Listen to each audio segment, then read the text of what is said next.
खटाखट खटाखट खटाखट। क्या मोदी जी को रास्ता दिखा दे? खटाखट खटाखट खटाखट। भाई और बहनों, इतनी कड़ी धूप में आप मेरा इंतजार कर रहे हैं, इसके लिए मैं आपकी बहुत बहुत आभारी हूं। हमारे पार्टी के वरिष्ठ नेता परमादरणीय श्री पवन बंसल जी, श्री मनीष तिवारी जी, श्री कुलदीप कुमार जी, डॉक्टर हरमीत सिंह जी, श्री धर्मवीर जी, श्री लक्की जी, श्री विवेक बंसल जी और मंच पर विराजमान सभी नेतागण, मेरे सभी कार्यकर्ता पदाधिकारी, कांग्रेस के पदाधिकारी भाई बहनों का भी इस सभा में स्वागत। और मेरे भाइयों बहनों, सबसे पहले तो आप ही का स्वागत करती हूं।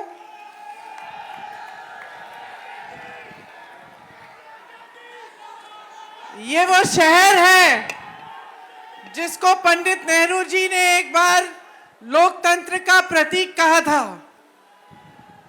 ये वो शहर है जिसकी तरह शायद ही कोई शहर पूरी दुनिया में हो, जिसकी प्लानिंग इतने बड़े आर्किटेक्ट ने की जो विदेश से आए और जो आज भी फूलता है फलता है इस नाम से कि ये देश का एक बड़ा केंद्र है जहां से देश को दिशा दिखाई जाती है।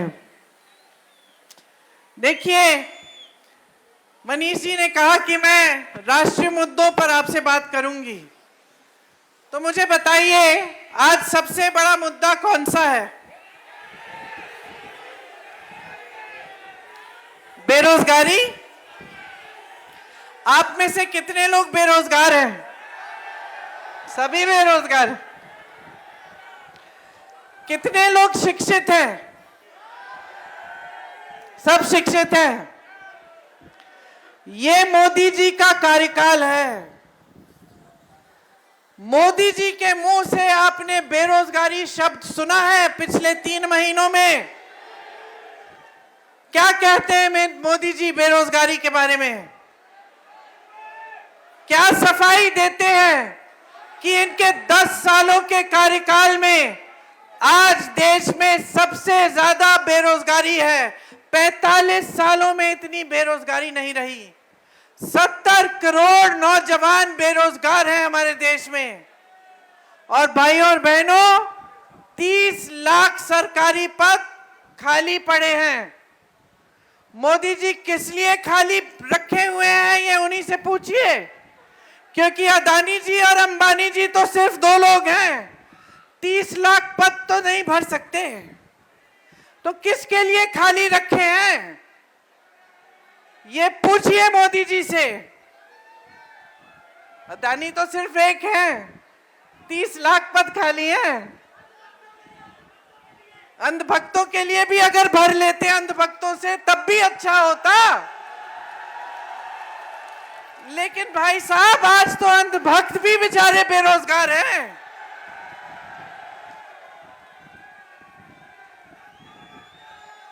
दूसरा सबसे बड़ा राष्ट्रीय मुद्दा कौन सा है? पहला बेरोजगारी, दूसरा कौन सा है? महंगाई। मेरी बहनें खड़ी हैं, इनसे पूछिए, दुकान जाती हैं तो खाली हाथ वापस आती हैं कि सारा सामान खरीद के आती हैं? मोदी जी के मुंह से ये शब्द निकलते हुए सुना है आपने 3 महीनों में, जब से प्रचार शुरू हुआ है? सुना है? मोदी जी कहते हैं महिलाओं का सशक्तिकरण, कहते हैं कि हमने 33% आरक्षण दे दिया महिलाओं को। ये सब कहते हैं ना, कहते हैं कि महिला की सुरक्षा के बारे में वो बात करते हैं। महंगाई की बात करते हैं? आज तक महंगाई की बात नहीं की है। जब सिलेंडर 400 रुपए का था तो सड़क पे कौन आया था? मोदी जी की मंत्री, पूरी भाजपा सड़क पे आई थी, सिलेंडर के पे बैठकर मीडिया से बातें की थी। आज सिलेंडर कितने का है? 1200 रुपए का सिलेंडर है और मोदी जी की बोलती एक लफ्ज नहीं निकल रहा है उनके मुंह से। महिलाओं की सशक्तिकरण की बात करते हैं बहनों, जब जब महिला पर अत्याचार होता है मोदी जी चुप रहते हैं, मुंह फेर लेते हैं अपना, या फिर जिसने अत्याचार किया है उसकी रक्षा करते हैं। हाथरस में ऐसा हुआ, उन्नाव में ऐसा हुआ, मणिपुर में ऐसा हुआ, कर्नाटक में तो मंच पे आ गए। जिसने अत्याचार किया था 200 महिलाओं के साथ, उनके साथ मंच पे आ गए और कहा कि इनके लिए वोट दोगे तो मोदी को वोट मिलेगा। आरक्षण की बात की, क्या हुआ? पता चला कि मोदी जी इवेंट बाजी में व्यस्त थे, उनको माला पहनाया जा रहा था, कहा जा रहा था कि आरक्षण किया है महिलाओं के लिए, लेकिन पता चला कि 10 सालों के लिए वो आरक्षण लागू नहीं होगा। बहनें, महंगाई से आप पिस रही हैं, इसका तो इलाज दे देते 10 सालों में। अगर आपकी सुरक्षा के लिए कुछ नहीं करना था, अब अगर आपको सशक्त करने के लिए कुछ नहीं करना था, आपको रोजगार नहीं दिलवाने थे, तो कम से कम महंगाई तो कम कर लेते। आज पेट्रोल और डीजल का दाम क्या है? आज आप जाती हैं दुकान, आटा, सब्जी, तेल, सब कुछ महंगा है। आपको फीस भरनी पड़ती है अपने बच्चों के लिए, मुश्किल होती है, घबराहट होती है। घर में कोई बीमार पड़ता है, घबराहट होती है कि किस तरह इलाज कराएंगे। बच्चा बड़ा हो रहा है, उसको शिक्षित करना है, ट्यूशन की फीस भरनी है, घबराहट होती है। कर्ज लेते हैं लोग, कर्ज में डूबते हैं। आज का किसान क्या कर रहा है? कमा नहीं पा रहा है। ये तीसरा मुद्दा है राष्ट्रीय, कि आज खेती से किसान कमा नहीं पा रहा है, उसकी कमाई खत्म हो गई है। हर खेती के सामान पर क्या डाला है मोदी जी ने? जीएसटी डाल दी है। हर सामान पर जीएसटी डाला है, ताकि हर सामान महंगा हो गया है। खाद समय पे नहीं मिलता, नुकसान होता है तो भुगतान नहीं मिलता, सब कुछ महंगा हो गया है। किसान कमा नहीं पा रहा है। किसान आत्महत्या करता है 1 लाख रुपए के लिए, 50,000 रुपए के लिए, 2 लाख रुपए के लिए, और मोदी जी माफ करते हैं किसके लोन? 22 खरबपतियों के 16 लाख करोड़ रुपए मोदी जी माफ करते हैं। देश के किसान के लिए 1 रुपया माफ नहीं करते मोदी जी। मोदी जी से पूछिए किसानों की क्या समस्या है, मुंह बंद, कुछ नहीं बोलेंगे। जानते हैं क्यों? क्योंकि 10 सालों में उन्होंने कष्ट नहीं किया है ये पता करने का कि किसानों का इस देश में क्या कष्ट है। 10 सालों में एक बार किसी किसान के साथ खेती में नहीं दिखे हैं ये पूछते हुए कि आपकी समस्या क्या है। आप ये जो बहा रहे हो अपना पसीना रोज रोज, ये जो मेहनत कर रहे हो, इससे जो तुम्हारी कमाई, आपकी कमाई खत्म हो रही है, इसके बारे में मोदी जी आपसे पूछते नहीं हैं। एक बार किसी गरीब के घर में नहीं जाते, किसी गरीब से नहीं पूछते कि तुम सुबह उठते हो, नौकरी ढूंढने जाते हो, तुम्हें दिहाड़ी कितनी मिलती है। मोदी जी को यह भी नहीं पता कि अगर 2-3 दिन की दिहाड़ी नहीं मिलती तो आज देश का जो श्रमिक है भूखा सोता है, उसके बच्चे भूखे सोते हैं। यह भी नहीं मालूम है मोदी जी को। चुनाव के प्रचार के लिए आते हैं, बेरोजगारी की बात नहीं करते, महंगाई की बात नहीं करते, किसानों की बात नहीं करते, महिलाओं की बात नहीं करते, श्रमिकों की बात नहीं करते, तो क्या बात करते हैं भाई और बहनों? सुना है आपने? हिंदू मुसलमान, तो कितने चुनाव जिताएंगे आप इनको इस विषय पे? 2 जिता दिए। पहला चुनाव जिताया, इसी विषय पे जिताया, लेकिन ऊपर से मोदी जी कह रहे थे कि 15 लाख मिल जाएंगे, आपके खाते में पैसे आ जाएंगे, काला धन देश में आ जाएगा, ये मोदी कहते थे ना मोदी जी। और मोदी जी क्या कहते थे कि हम 2 करोड़ रोजगार दिलवाएंगे। ये 10 साल पहले की बात कर रही हूं भाई और बहनों। और मोदी जी क्या कहते थे क्या कहते थे कि किसानों की आमदनी दुगनी होगी, कहते थे कि नहीं कहते थे? आपने सुन ली बात, ऊपर से आपको धर्म की बातें बता दी, आपने फिर से चुनाव जिता दिया। लेकिन उन 5 सालों में आपने ना अपने खातों में पैसे देखे, ना अपने रोजगार देखे, और ना किसानों की आय दुगनी हुई। चलिए फिर से आपने जिता दिया हिंदू मुसलमान पे। 5 साल और बीत गए। अब मोदी जी कहने लगे सबका विकास, सबका साथ, सबका विकास। विकास हुआ आपका? किसका विकास हुआ?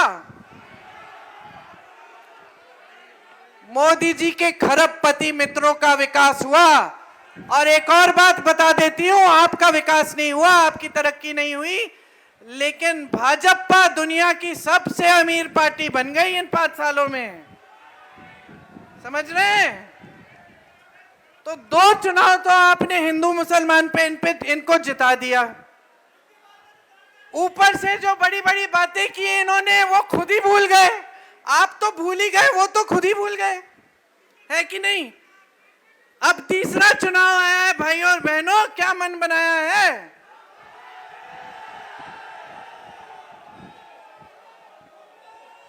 अब सुन लीजिए, बढ़िया बात क्या है। पहले तो 10 सालों से ज्यादा, मेरे ख्याल से 15 सालों से तो मोदी जी आपको कह रहे हैं कि कांग्रेस पार्टी धर्म विरोधी पार्टी है। कह रहे हैं कि नहीं? हिंदू विरोधी पार्टी है, धर्म विरोधी पार्टी है, इसके नेता ऐसे हैं वैसे, कहते हैं कि नहीं? कहते हैं। अब आप मुझे बताइए, कांग्रेस पार्टी के सबसे बड़े नेता कौन थे? महात्मा गांधी जी। महात्मा गांधी जी थे कि नहीं? हमारे आजादी का जो आंदोलन था, महात्मा गांधी सबसे बड़े नेता थे। वो आंदोलन किसकी सीख पे चला? भगवत गीता की सीख पे, सत्य और अहिंसा के आधार पर। हमारे हिंदू धर्म के आधार पर जो हजारों साल पुरानी सीख थी, सारे गुरुओं, सारे महात्माओं की सीख थी, सत्य के पथ पर चलो, अहिंसा से काम लो, हिंसा मत करो और ईमानदारी और प्रेम से सबके सामने पेश आओ। ये कौन से धर्म की सीख है? ये हमारे हिंदू धर्म की हजारों साल पुरानी सीख है। इसी के आधार पर हमारा पूरा स्वतंत्रता आंदोलन चला। महात्मा गांधी जी को जब नथुराम गोडसे जी ने गोली मारी तो महात्मा गांधी जी के मुंह से कौन से शब्द निकले? बोलिए फिर से बोलिए। हे राम, हे राम, हे राम। और याद रखिए कि वो गोली चलाने वाले कौन थे।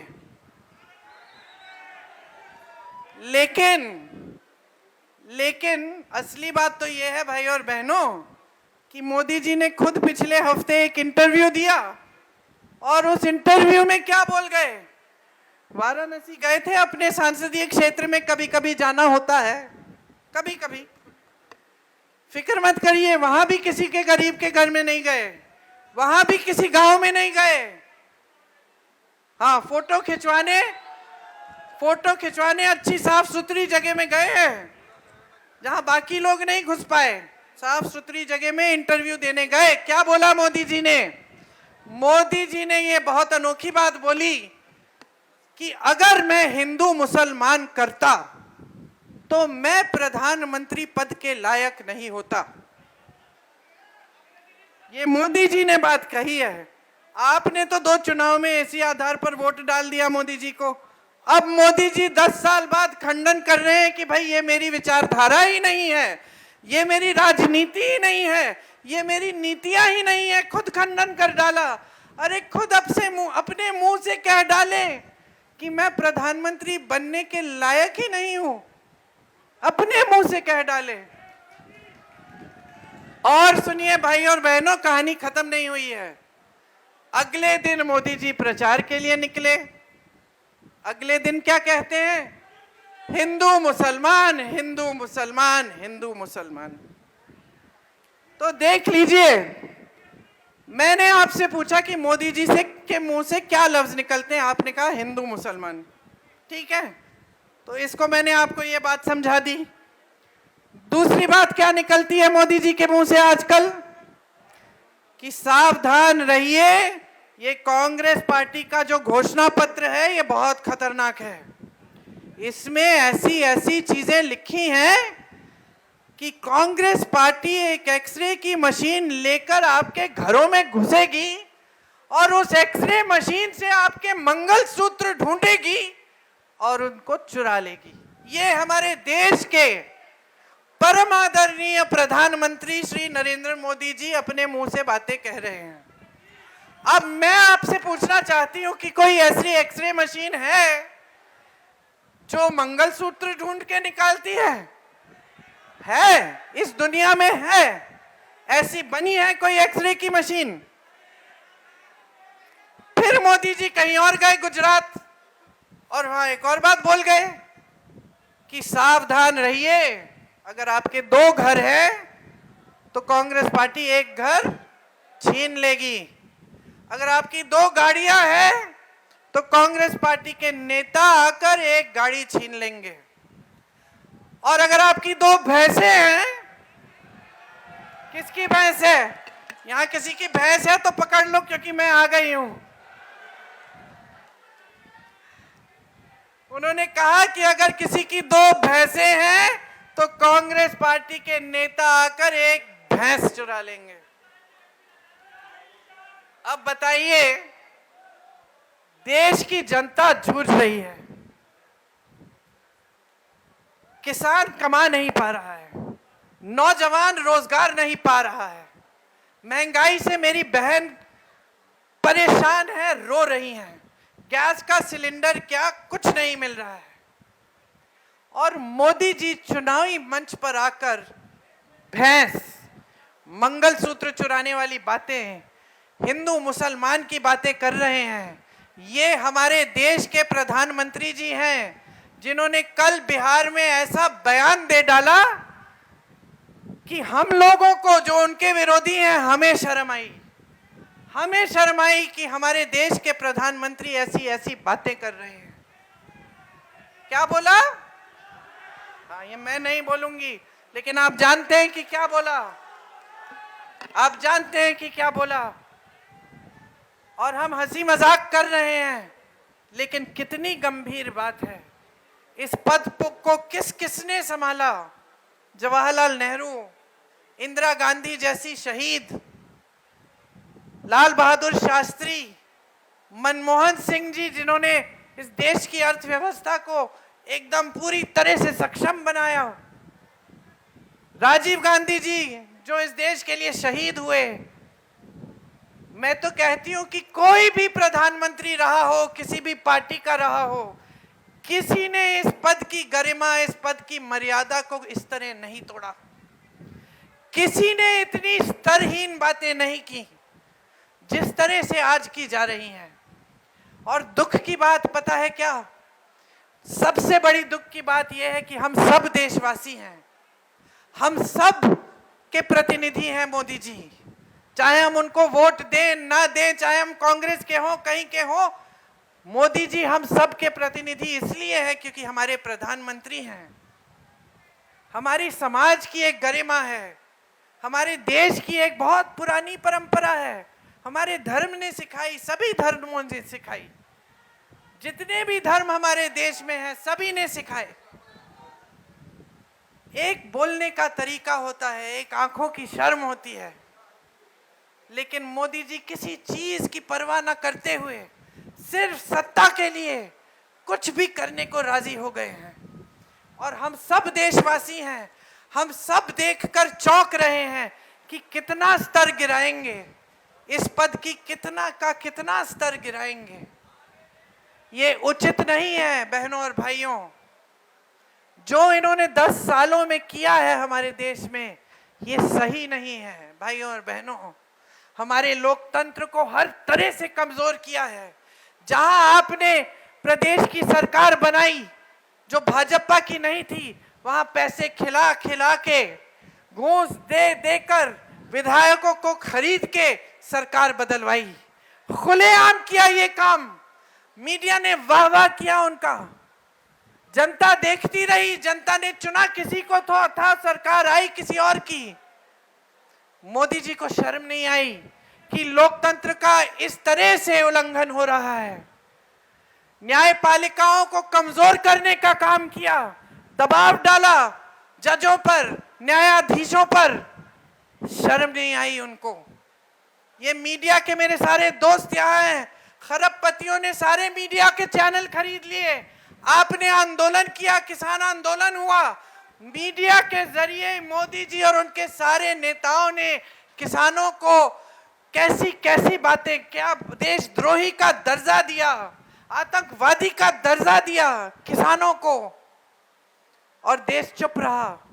उनको शर्म नहीं आई मोदी जी को।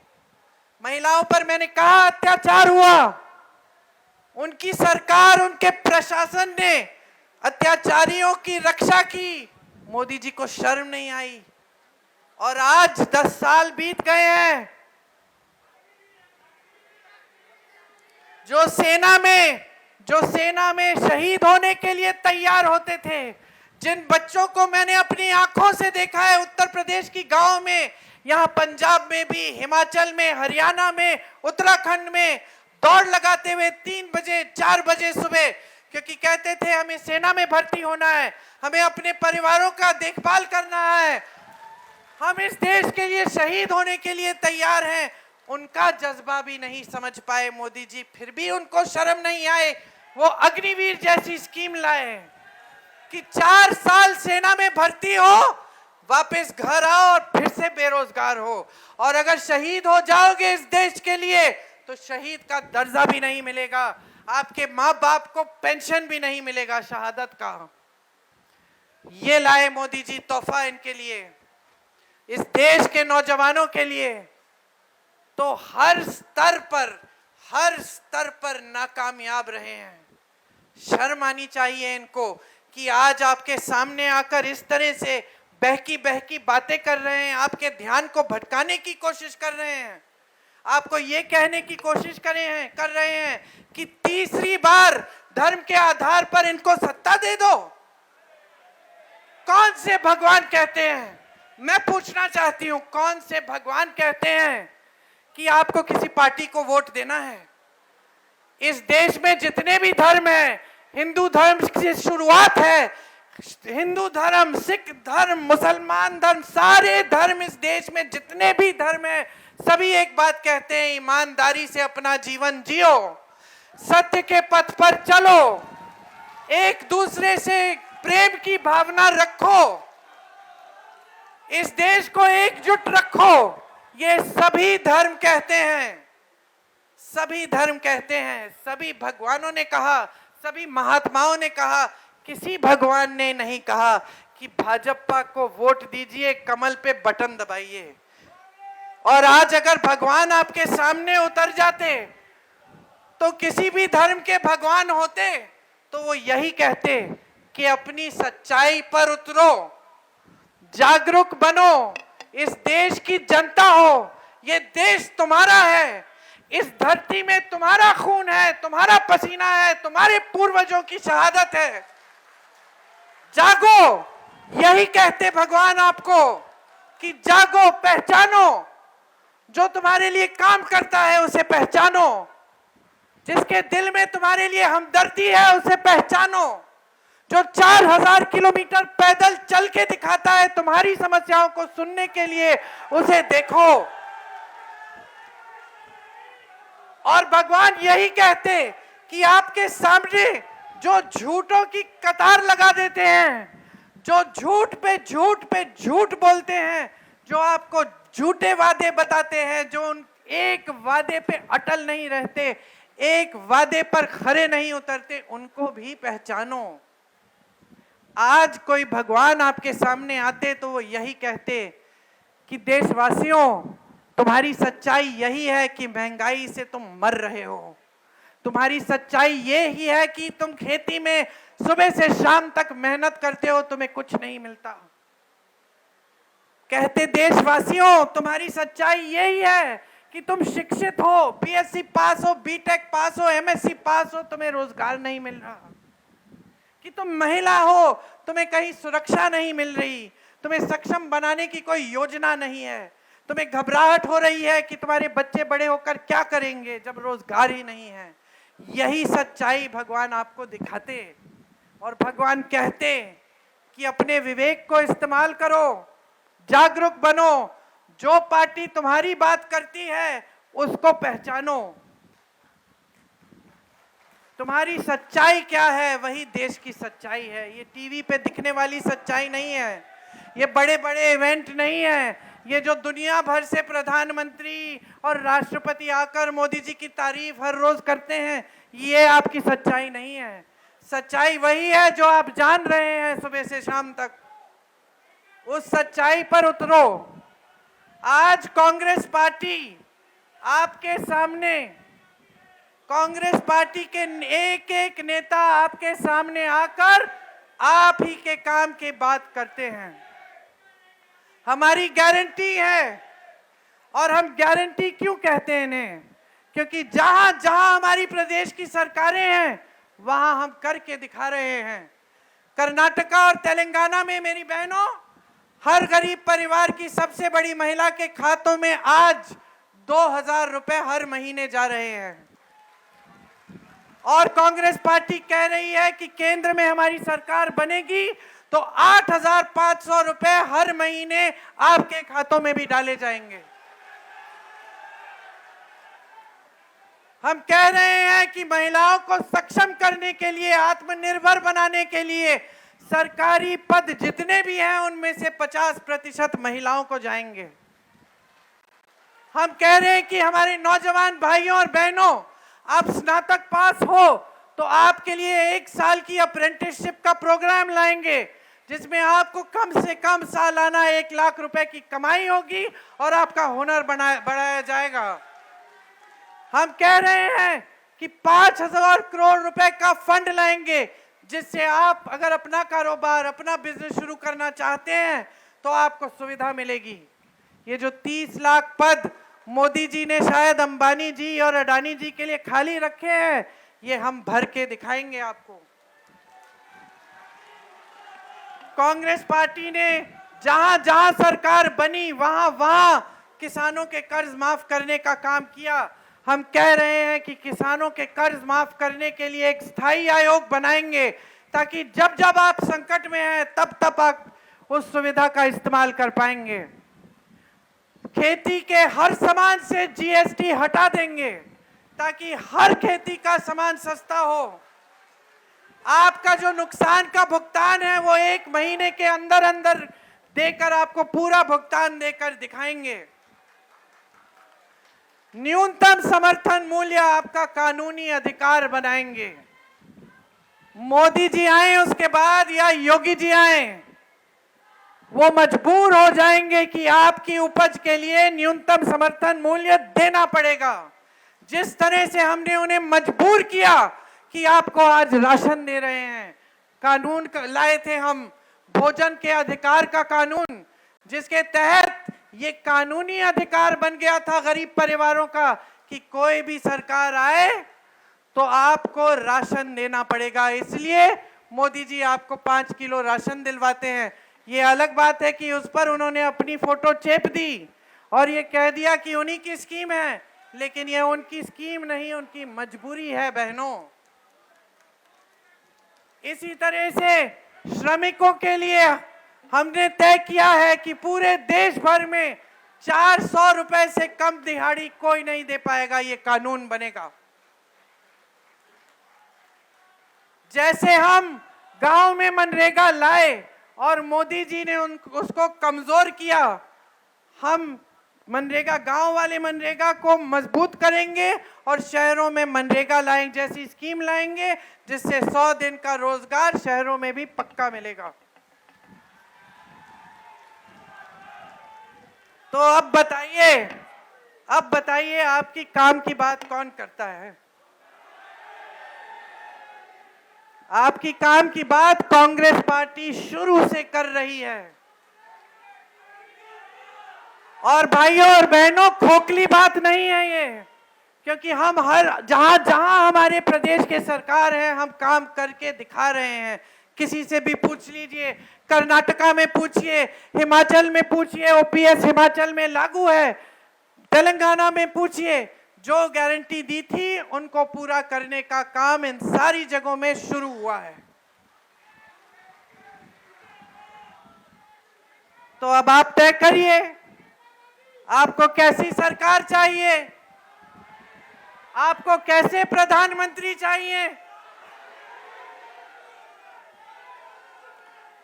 आपको इस देश की राजनीति को सही दिशा दिखानी है कि नहीं, चंडीगढ़ से आप संदेश भेजेंगे कि नहीं, पूरे देश भर में संदेश जाना चाहिए कि हमें एक सच्ची राजनीति वापस चाहिए। हम इन झूठों से ऊब चुके हैं, नहीं चाहिए हमें इस तरह की राजनीति जहां नेता इतने चमकते हैं सितारों की तरह और हमें बड़े बड़े मंचों पे दिखते हैं, दूर दूर से रोड शो करने आते हैं, यूं हाथ हिलाते हैं और जनता वहां है और नेता वहां है। नहीं चाहिए बहनों और भाइयों, नहीं चाहिए। जो नेता आपसे कहते हैं कि संविधान बदलना चाहते हैं, कि आपके अधिकारों को कमजोर करना चाहते हैं, कि आपके आरक्षणों को कमजोर करना चाहते हैं, निकाल दीजिए इनको। ये इन्होंने आपको दिल्ली जाने से रोका जब किसान आंदोलन था, अब आप इनको दिल्ली से निकाल दीजिए। बहुत हो गया है बहनों और भाइयों, बहुत देख लिया है, बहुत सह लिया है आपने। याद रखिए, याद रखिए कि ये जो धर्म की राजनीति है ना, इससे फायदा सिर्फ नेताओं का होता है। इससे सत्ता नेताओं को आसानी से मिलती है, इससे जवाबदेही घटती है, इससे नेता के दिल में ये बात आ जाती है कि भाई मैं काम करूं ना करूं, 5 साल बाद धर्म की बात कर लूंगा, वोट मिल जाएगा। ये बहुत बुरी आदत है, ये आदत ठीक कराओ। ये आदत आपने पिछले 10 सालों से डाल दी है, इस आदत को ठीक कराओ। बच्चे को गलत आदत लग जाती है, आप टोकते हो, नेताओं को टोकना सीखो। इस चुनाव में नरेंद्र मोदी जी और भाजपा को हराकर कांग्रेस पार्टी को भारी बहुमत से जिताओ और अपने देश में, अपने जीवन में बदलाव लाओ। यही सारी बातें आपसे करनी थी। आपने बहुत जोश से मेरी बातें सुनी। एक बार जोर से मेरे साथ बोलो, जय हिंद, जय हिंद, जय हिंद। धन्यवाद।